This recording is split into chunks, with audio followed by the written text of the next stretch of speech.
All right, Micah, welcome to the pod. Thank you. Thank you for having me.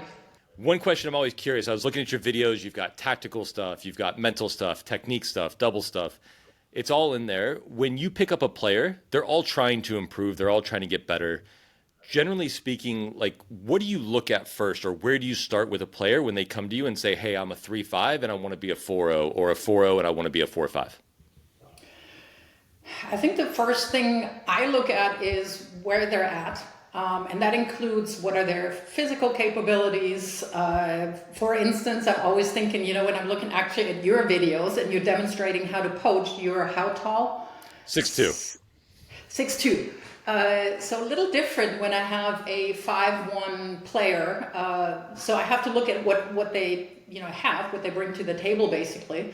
And then also what they want to achieve. Yes, if somebody clearly tells me I want to rate up, then that's what we're looking for. And for the most part, especially that level, 3.0, 3.5 to 4.0, that's actually the most players that I coach, to be honest. I don't really coach high level juniors or high performance or even world class players. A lot of times it's really, really simple things that will help them make that jump. And if it's just, I think that's also one of your pet peeves, don't miss simple rally balls. Like bring your targets in, choose cross court over down the line almost 9 out of 10 times when you want to go down the line. So it's really simple, actually. And hopefully what I can teach them is something that they can take onto the court immediately, so they don't have to work on, dramatically changing things. So when you're talking about simplicity, obviously, like hit cross court, that's a simple rule of thumb, right? The net is slightly lower. I mean, it's really not that much lower, but it is. You have a little more court. You're not changing directions. All these things, and yet I find sometimes players really want to make it more complicated than that. Like one of my things I feel guilty about sometimes is a player will come to a doubles camp or something and they're missing in the net and they say, "What should I do?" And I go, "I would highly recommend aiming higher." Like Yeah. that's number one. And I'm like, I'm sorry you paid for that, but that kind of like is the answer to your question. Like Yes. it's not more complicated. So what do you think it is about the sport or the process where people almost reject that simplicity? Like it's got to be more complicated than just hitting Yeah. cross court or just getting the ball in the strike zone. Why do you think that is? Potentially a little bit the fault of coaches, because we feel we have to maybe sell more. Because, I mean, if I'm looking at my training when I played, quite honestly, the drills were super simple. They were not like, oh, you're doing this and then that and this and this and that and the other, and oh my God, you need to have a PhD. Usually, again, the simplest things, if you could do them well and if you could do them repetitively, if you could do them under pressure, would win you matches. But as you say, that's something like players sometimes think, can it be that simple? And then you look at the top players and yeah, they hit harder, they are faster, they hit with more precision, but the game itself, you will notice whoever changes direction at the wrong time will end up losing the point, and that's not necessarily different at 3.0, 3.5. So I think sometimes coaches might feel that, and then there are some, shall I call them, flashier coaches that will promote that and talk it so difficult, and they're the ones that coach really great players. And I do want to see the difference between what they say on TV or on YouTube and what they actually tell their players, because I've met a lot of tennis players, I've talked to a lot of them, and for the most part, yes, there are exceptions. One or two things is all we can deal with when the pressure is on. Last year, I was at Indian Wells for my doubles camps, and the first night in the stadium, it was Osaka versus someone who was definitely out of the top 100. And that was when Moritoglu was coaching her. And we were very close to the box, and there was like no one in the stadium. So you could hear everything. And Osaka was playing horrible, like beyond bad. And she was missing a ton of balls, especially in the net. And all he kept saying was, "Aim higher." He kept showing her, he's like, hey, aim higher. And I'm looking at my group and I'm like, hey, this isn't calculus over here. Like, she's Yeah. amazing. She's won 4 slams, and like the coaching advice is aim higher. I always find that interesting. And on the flip side, too, when I am like, let's say I know nothing about investing or finance. If I was watching a YouTube video and someone said, here's just like the two things you can do to get yourself moving, that excites me. If someone says, here are the 15 things you need to do, and they're all a little complicated, and you're going to need to learn to use this technology, like I shut down. Click. Exactly. So I find it so fascinating where people are like, well, I want all the moving parts on the forehand and I want all this, and they crave that when the reality is go find those couple fundamentals and do them well. So you mentioned cross court. What are some other very easy fundamentals that you mentioned before that are simple that you think a lot of players can start adopting that will instantly help them level up? It's actually really funny because I just made a video about that, because they are literally the 5 things or 4 things that I repeat in every lesson. And I know that players sometimes think like, why? It's split step and recover. I don't know how many, for instance, just in April over Eastern, I was back in Germany and teaching a camp there. And it was exactly the 3-5, 4-0. And I don't know how many times I said, recover back behind the baseline, unless you're going all the way in, but then go in with, as we say in German, with your heart in your hands and, do it, commit to it. Because they just kind of hit, and then what's my ball doing? And then I'm reacting. So the recover and split step. And that's one of the things I think when I grew up, it was very rare that tennis was on TV.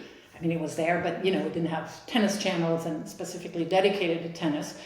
And I would always kind of just focus on one player and see what they were doing. And the easiest thing that I always like, oh wow, they're kind of always going back towards the center, bisector of an angle, but they're always split stepping. Weird. And then it kind of, clicked with me, because that was what my dad kept telling me in the very beginning when I was 6 or 7 or 5, whatever, So it's like, it's so basic. It's so easy. And that anybody can do. I don't care if you're 90. I don't care if you're world class or a beginner. That is something that you can do.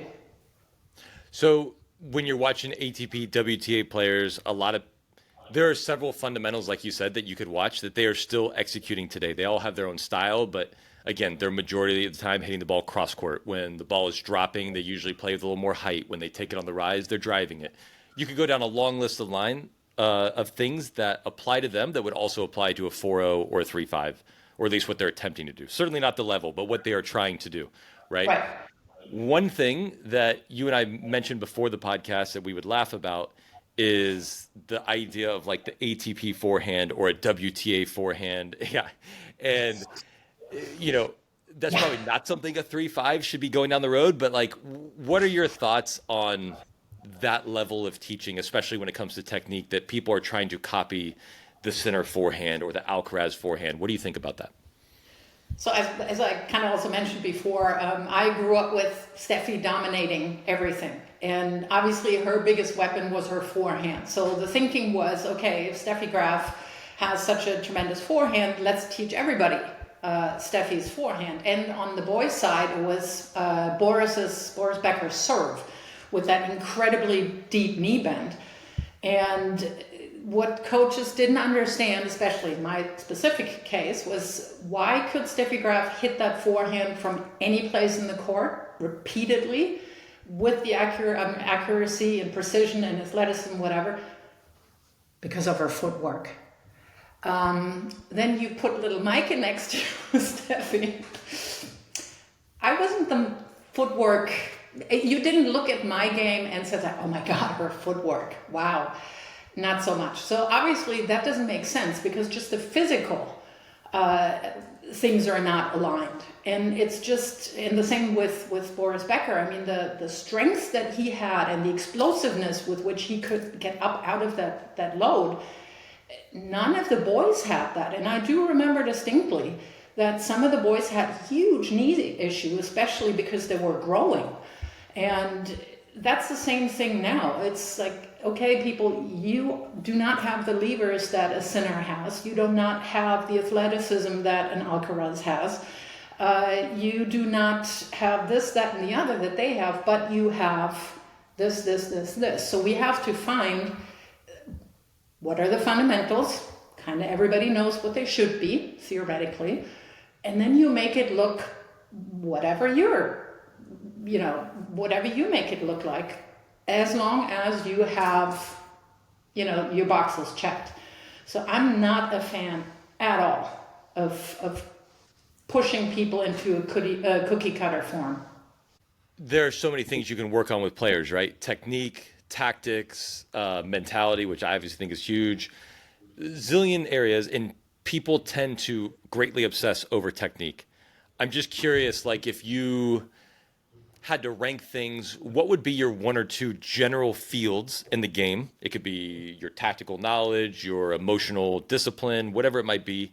What do you value at the top? Is technique one of those two things? Let's put it this way. I mean, usually I say like, well, you can't be a world-class player at the very, very top level if you have technical flaws.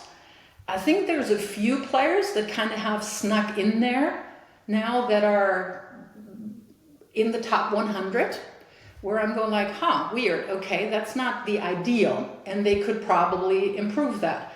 But what are the things then that make up for that is they have either incredible athleticism, maybe they're, and it's not in all shots, obviously, it's maybe one where I'm thinking like, I'm thinking my main example that I always give is Sara Irani, the doubles player. That serve is atrocious.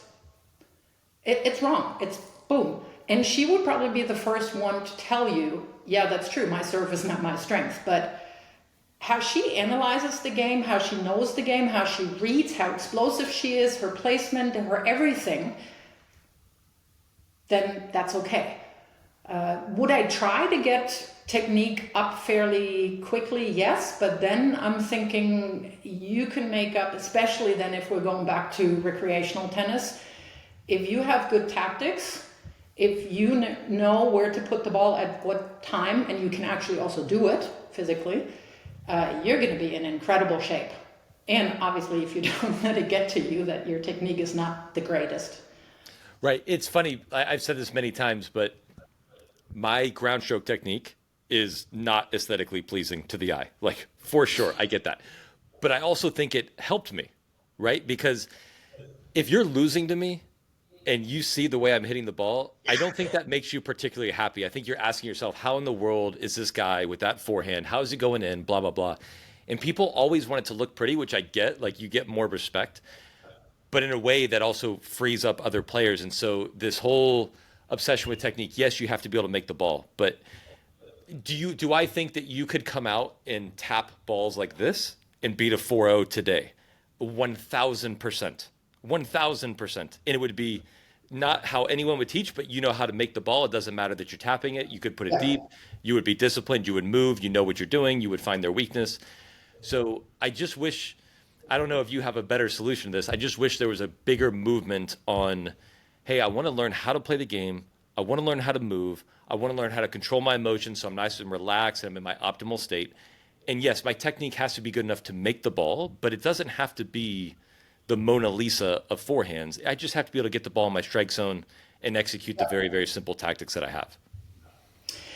And I think that might be a teens bit of a difference actually between American teaching and European teaching. I mean, I obviously grew up in Germany.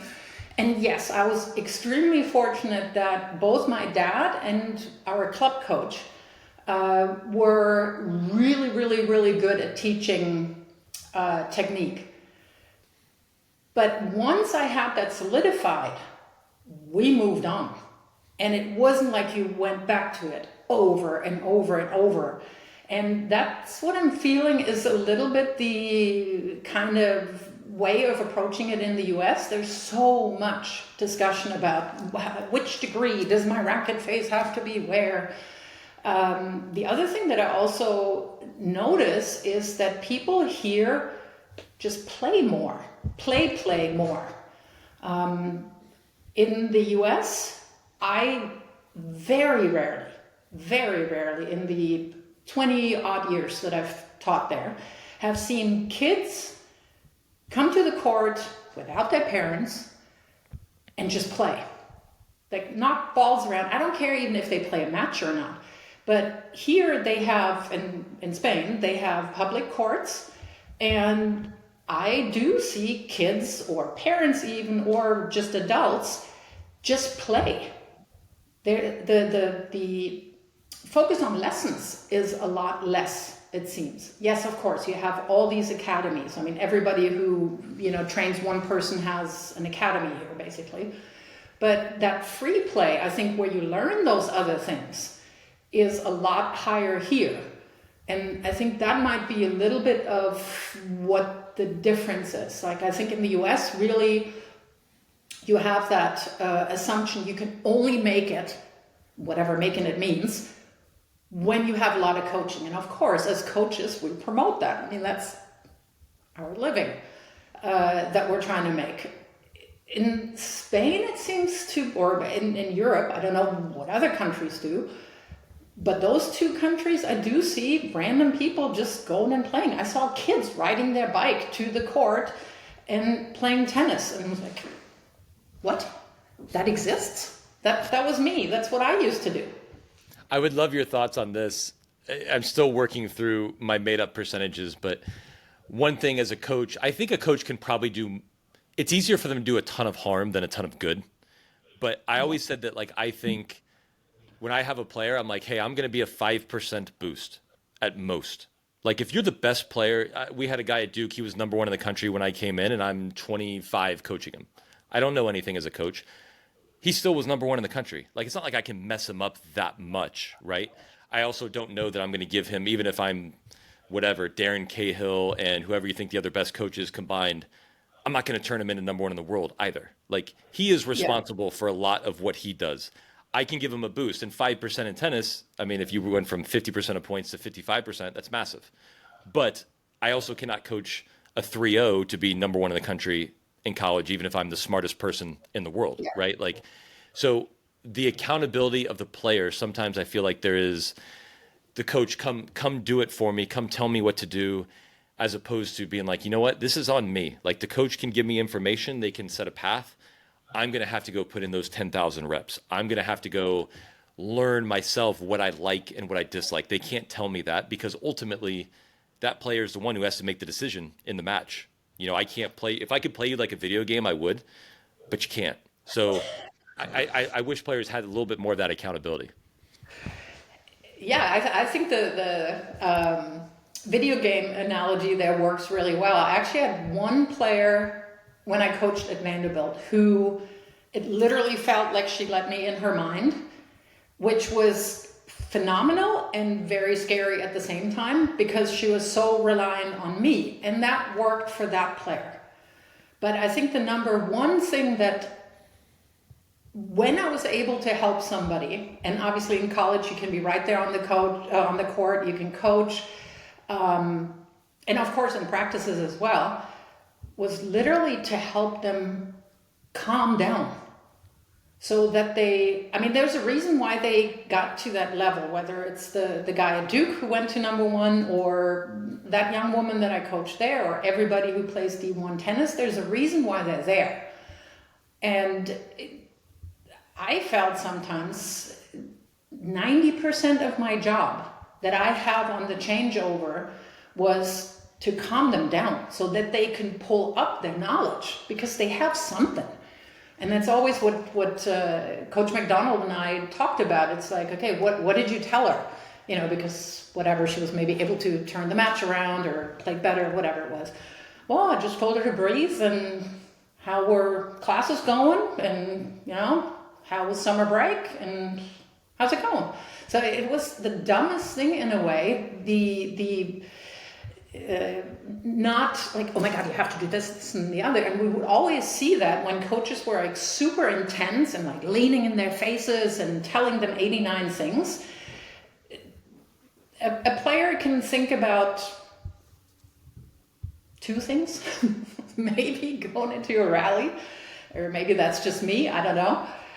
But I didn't want to have that much information, but I wanted to know that I have somebody on the bench that when I'm panicking, because it's going to happen, I want that person to know how to help me kind of control my emotions again. And I think that's why I always played much, much better in team situations, especially for my home team, than by myself on tour. I have top 10 WTA wins in team tennis that I had absolutely zero business beating in regular tournaments. And that was because there was one person on the bench who knew exactly, okay, chill. This is what we're going to do now. And it was one or two things max. When you talk about one or two things, at least for me, I think it's easier to. I know sports psychologists say this is a bad thing. Your brain doesn't hear the word don't or no. If you look at me and you say, Stokey, you talked about recovery earlier, and you go, look, you're going to hit the ball, and the only thing you can't do is stand where you are. You can't stay there. Okay, that's the only thing. Anything else, I give you a free pass. You cannot just hit and watch your ball. That becomes very easy for me. I might move not to the perfect depth. I might not move to bisect the angle, but I didn't just hit there and stand. I'm like, I know how to not do that one thing. Yeah. Do you think it's easier to actively do something if I said, hey, I want you to hit high 4 feet over the net? I'm trying to do that. Or if I say, you can do literally anything except hit in the net, right? Because when I hear that, I'm like, oh, I can hit 10 feet over? And my coach would be like, yeah, sure, whatever. As long as it doesn't go that 3 foot object, you get an A plus. And I'm like, well, I can do that. That's easy. Do you think it's easier to do something or to avoid doing something? I think that totally depends on the player. I personally would probably prefer you have the choice, do this. Kind of like, oh yeah, I can hit high, I can moonball, or whatever it is you tell me. If you tell me don't do that, then I'm potentially trying to avoid that, and it's more the avoidance, versus the go get it. But I'm sure there's players that do the same things, like, oh, that's the only thing I don't have to do? Oh, wow. And again, it comes down to like, yeah, tennis is actually kind of simple. Yeah. Yet so hard, but it is so simple in a way. Right. Because, like, for example, if I'm talking to a player and I just go, hey, listen, the down the line backhand from behind the baseline outside the alley probably doesn't need to be in your diet of shots. Like, let's just get that clear. So you have any option in the world you want. You can go high lob, you can go slice cross, you can rip it cross. I'll even let you miss it wherever you want. You are just not allowed to try it down the line. Yeah. I always find it interesting when they have one simple thing like that. And like you said, it could be emotional, but just when people lose focus and then they say the famous, I know, I shouldn't have done that. And then the famous coach response is, if you know, then why'd you do it? Like, that's not very smart. Yeah. So yeah, I think it's just that clarity. You mentioned earlier, I want to go back to this. You mentioned obviously the top 10 WTA wins you had. A lot of people out there may or may not know that you were a top 30 singles player, top 50 doubles player. Incredible. As you got to that level, what are some, we talked about fundamentals earlier, what are some things that took you to that level that you think players watching this YouTube video or listening on the podcast could start applying to their game immediately? I think the biggest thing that made me whoever the player I was one thing that my dad told me: do not ever give them the same ball twice. Because I was not a very hard hitter. I don't know if you remember Anke Huber, the German, hit the ever-loving baloney out of the ball. Obviously, Steffi with her forehand. Don't give them the same ball twice. Because I wasn't as strong, I wasn't the best mover on the planet either. But I had 3 different backhands, which took a little longer to stabilize technique-wise. A one-hander, so I could heavily rip it, I could slice it, I could drive it, I could do the same on the forehand, and up to like 12, 13, 14, obviously I always chose the wrong shots at the wrong time. So that had to kind of fall together a little bit, but I think the main thing, and that was one of the things anybody on the bench then would remind me, hey, you're getting a little bit into too predictive of a pattern. And then I couldn't hold my own against players. If I tried to bang with them, no chance. But if I get the ball out of their strike zone, if I make them move forward, if I then come in, which was another thing that I was sort of, I don't want to say necessarily rare because there were more players that actively sought to come in, but still it wasn't the majority. That was another thing. So just that I could do something that they don't like, and kind of what you said with when people play you and they kind of go like, huh? Why? How? The biggest compliment I got, or I took it as the biggest compliment, was when somebody said she's not doing anything special. Yeah, but I was extremely happy to just have you mess up by yourself. Right. So, Well, I would argue like that, like you said, that is something that I take joy in. I would argue that it's actually more special. So right. what percentage of, when I watch a D1 team warm up against our team, maybe you felt the same way when you were coaching Vanderbilt. I'd watch their three courts warming up and I'd be like, I'd look at my head coach, are we sure they're 100 in the country? Like they look good. Yeah. Everybody can hit a ball. Everybody can hit a ball. But then I'm like, well, who's really smart and disciplined? And like you say, oh, I did nothing special because I just made balls and I mixed it up. I would actually argue it's more rare to see someone who knows what they're doing there than it is to see someone who can hit a couple good forehands on a majority of the points. So like they say it's nothing special, and I understand that thought. But again, it goes back to that thing. People value hitting so much more when it's like, Yeah. I mean, if a stranger came to a WTA event and watched people hitting, you might be able to know who Sabalenka is just by how fast she hits. But players 20 through 60 is probably not a massive difference, right? So like what is Agreed. separating them? It's that special element of what you're talking about. And can they do what they do in a practice court when it's 5-all in the third set? So one of the things I think also that I kind of had, like I didn't have a massive difference between what I do in practice and then what I do on court. So there wasn't, and emotionally I think that was also kind of important for me, that I'm not getting frustrated. Oh, but I can do that in practice, but I can't do it on the court. So, I mean, on the match court. So I think that's also the difference, because I remember that feeling also. It's like, oh my God, it's like that person, wow, those forehands, there's no way I ever get them. But yeah, okay, the third one is right in the fence. So So you might have just answered this, but you got to, I think it was 27 in the world. Amazing, obviously. But there's a difference, a gap between who was number one in the world at the time. So oh what yes. right. So what do you think separated, let's say both ways? You're 27. So what separated you from a player who is, let's say, 100, like sneaking into a slam? And then what separated you from a player who was winning those slams? Like what is the difference at the pro level? Because like we said, you can all hit pretty good balls and maybe someone hits slightly better. How did you separate those two levels? I think one is consistency. And I don't mean like keeping the ball in play, but I mean to win a Grand Slam, you have to win 7 matches. Duh. Even to play, to win a regular tournament, usually it's 5. And you have to be able to pull up that performance day after day after day in different conditions. Let's take Wimbledon, for instance. I mean, windy and rainy, boiling hot. The surface from day to day is kind of totally different depending on the weather. You may play a British player, you have or at the French Open, for instance, even worse. You play a French player and the whole crowd is against you. None of this can phase you if you are a top player. You're physically able to do that. And I think every now and then that may have been potentially my limitation, because I did feel the difference then once I got deeper into tournaments.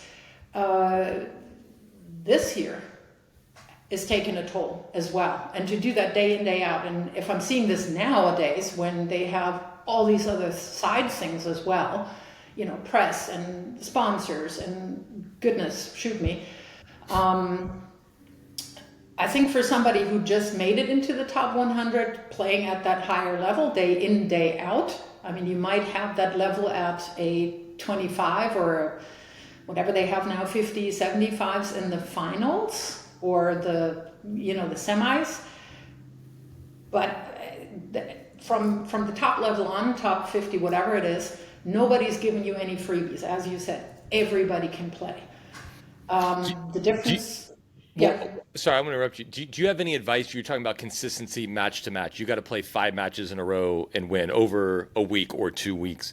For the recreational player out there, like when I hear that, I think about raising your floor. Like obviously you can't play your best every day, but you also just can't have a disaster because then you're out of the tournament or whatever it might be. Do you have any good advice for raising your floor so that you can be a little more consistent? I think the main thing for me physically would have been I was just not, I mean, I was injured all the time, is the problem. So I'm kind of always, is it the chicken or the egg? Um, I couldn't train more because I would get injured. Did I get injured because I trained more, or did I get injured because I didn't train more? So it was always a little bit that issue. Just, yeah, that was my specific body. But I think just knowing this, that you can physically play 7 matches at the intensity that you want to play, that you can play, that's got to be incredible. And I don't know who said that the other day. I think it was one of the Chinese players who just turned 35. And she said she's fitter now than when she was 25. And I think she just had a kind of deeper run or something, played 2 matches, 3 sets in 89 degrees Celsius, whatever it was in Shanghai or something. And knew, said, wow, I can run for that ball. I can hit with the same precision. My mind is still there with the same intensity as it is on day one. And I think that's the difference for me. It was definitely the physical part because everything else was more or less in place. Let's put it this way. I want to finish up with two standard Instagram questions that people always want to know from guests. The first one, you were coached by a lot of great players. You played against a lot of great players. You're learning. You're a great coach yourself. What is the best coaching advice you ever received? Get out of your own head. It was kind of, don't make it so complicated, is which that leaves a whole lot of other things that were not that great about that advice because nobody ever gave me the exact how to do that. But I think, yeah, come back to simplicity. What is it that you can do right now? What is it that you cannot do right now? And I think obviously in hindsight, I'm a lot smarter and, you know, I got gray hair and all that kind of stuff and smart. Had I taken that to heart a lot more and thought through that during matches, during points or changeovers, I think I would have done a whole lot better. And a whole lot of people, I think, would benefit from that. Keep it simple. Keep it Love simple. that. What can you control right now? And last question, we'll say generically, not singles or doubles, however you want to take it. What is your best advice for the 4-0 player? Keep it simple. I was going to say, you cannot add keep it simple. You're going to have to give me a new one, but I do like that. I do like that we're drilling that home today. It's again, and I think you're the person who kind of invented that down the line challenge. I think the one thing is take pride in forcing errors because the scoreboard doesn't give a flip whether you just hit a forehand winner or you made them move 4 times and they missed the ball. It doesn't matter. Sometimes I had players, you know, come back from tournaments or team league or whatever it was, and I asked like, well, how was it? Well, it wasn't anything special. And I was like, okay, how'd you do? Well, I won. I was like, okay, well, yeah, but my forehand was kind of meh. I was like, does the scoreboard care? Does you won? So obviously you did something that was good. And I think it's like take pride in forcing errors because nobody cares. Or the What, like, scoreboard doesn't care. I have a group of juniors, and sometimes they're like my petri dish where I'm just like, I'm going to try this drill. I'm just going to say this and see how it works. I'm just going to see how it works. And one of the things I did was they were trying to hit a bunch of winners instead of forcing errors, and they were just making a ton of mistakes. So I said, oh, okay, hey, we're going to play a game that I'm sure you guys are going to love. The only way you can win a point is a winner. And they're like, oh, sick. Like, we get to try winners. I'm like, yeah, try as much as you want. And like, predictably, scores were incredibly low because it's like, oh, you tried to hit a winner and you missed. Oh, well, the other person, you don't Yeah. get a point for that because they missed. You only get a point if you hit a winner. And they're Yeah. like, they go, it's really hard to hit a winner. And I go, ding, ding, hello. Yeah, You exactly. don't say. Yeah, it really is amazing. Like I always say that like a majority winner should be accidental, but whatever. Okay, this has been amazing. Like I said, you've got a huge YouTube channel. Where can people find you if they want more of your content? YouTube is the best way. I think Instagram, I also have a Patreon channel if you do want to support me that way. There's also some videos that I don't post anywhere else. But that's really the main way that I'm communicating with people. Love that. I'm going to check out your Patreon because I didn't know that existed. Um, so much good stuff from you. We will all keep it simple. I'm already doing that, but maybe the people listening will keep it even simpler than usual. But thank you so much for your time. You're very welcome.